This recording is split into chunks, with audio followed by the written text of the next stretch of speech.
పరీక్షిత్ ఉపాఖ్యానంలో సర్పమునకు చాలా ప్రాతినిధ్యం ఉంది. సర్పం, ఈ సర్పము పాము ఈ కథలో 2 సార్లు వస్తోంది. అది తర్వాత కథలో వచ్చినప్పుడు చూద్దాం. ఆ రకంగా యాదృచ్ఛికంగా నాగచతుర్థి నాడు నాగ సంబంధమైనటువంటి కథాభాగంలోకి మనం ప్రవేశించడం అనేటువంటిది కూడా ఒక విచిత్రమైన ఘటన. ఇవన్నీ ముందర ఆలోచించుకున్నవి కావు. అందుకనే భగవంతుడు కర్త కారయిత అన్నీ ఆయనే, చేసేవాడు చేయించేవాడు. అటువంటి స్వరూపంతో మనం పరీక్షిత్తు కథలోకి పెడతాం.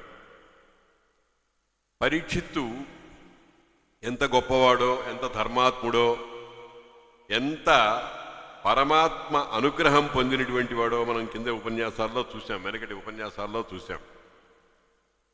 పరీక్షిత్తు చాలా గొప్పవాడు. అటువంటి పరీక్షిత్తు ప్రమాదవశం చేత ఒక తప్పు చేశాడు.